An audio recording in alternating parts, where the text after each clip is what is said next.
Assalamualaikum warahmatullahi wabarakatuh. Perkenalkan, nama saya Sastra dari kelas S5H.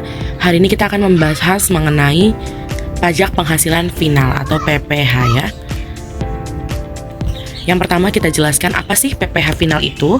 Pajak penghasilan final itu adalah menurut pasal 4 ayat 2 yang sering disebutkan sebagai PPH final adalah pajak penghasilan yang dikenakan atas penghasilan tertentu dengan tarif final.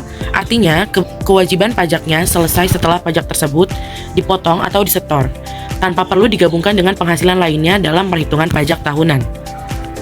Selanjutnya, ciri-ciri pajak penghasilan final menurut pasal 4 ayat 2. Yang pertama adalah bersifat final atau tidak dapat dikreditkan secara kewajiban PPH terutang lainnya. Kemudian, penghasilan yang telah dikenai PPH final tidak digabungkan dalam SPT tahunan. Selanjutnya, yang kedua adalah pajak dipotong atau disetor secara langsung. PPH ini dapat dipotong oleh pihak lain atau pemotong pajak atau dibayarkan sendiri oleh wajib pajak. Yang ketiga, berdasarkan penghasilan tertentu. Hanya berlaku untuk jenis-jenis penghasilan tertentu yang ditetapkan dalam peraturan. Selanjutnya, ada objek PPH pasal 4 ayat 2. Yang pertama, penghasilan dari sewa tanah atau bangunan, tarif 10% dari jumlah bruto. Yang kedua, penghasilan atas pengalihan hak atas tanah atau bangunan dengan tarif 2,5% dari nilai bruto transaksi NJOP atau harga jual, mana yang lebih tinggi. Yang ketiga, ada penghasilan dari usaha jasa konstruksi, yaitu sebanyak 2% untuk jasa konstruksi yang dilakukan oleh penyedia jasa yang memiliki sifat sertifikat usaha kecil. 3% untuk jasa konstruksi yang dilakukan oleh penyedia jasa yang memiliki sertifikat non-kecil.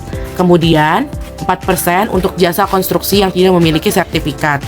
Yang keempat, ada penghasilan dari bunga deposito atau tabungan. Sebanyak 20% wajib pajak untuk dalam negeri dan bentuk usaha. Kemudian yang kelima, ada penghasilan dari hadiah atau undian. Ini bertarif 25% dari nilai bruto. Yang keenam, penghasilan atas transaksi saham di bursa efek. Sebanyak 0,1% dari nilai bruto transaksi, ditambahkan 0,5% untuk pendiri atau pemegang saham pendiri. Yang ketujuh, penghasilan dari persewaan kendaraan bermotor, tarif ditentukan oleh kebijakan daerah yang diatur oleh peraturan pemerintah. Yang kedelapan, ada UMKM, usaha mikro kecil dan menengah. Tarif 0,5% dari omset bruto, hanya berlaku untuk omset di bawah 4,8 miliar per tahun. Selanjutnya, apa sih keunggulan PPH final? Yang pertama adalah sederhana. Perhitungan pajak lebih mudah karena langsung dihitung dari nilai bruto. Yang kedua, praktis nih karena tidak memerlukan penggabungan dari hasil lain dalam laporan pajak tahunan. Yang ketiga, berkala. Pembayaran dilakukan per transaksi dalam periode tertentu. Selanjutnya, ada contoh kasus perhitungan PPH final. Yang pertama, contoh soalnya adalah PT INTV mengadakan undian dengan total hadiah 500 juta. Yang ditanyakan adalah berapa PPH yang harus dipotong atas hadiah undian tersebut. Berdasarkan PPH pasal 4 ayat 2 yang dipotong dari penghasilan tersebut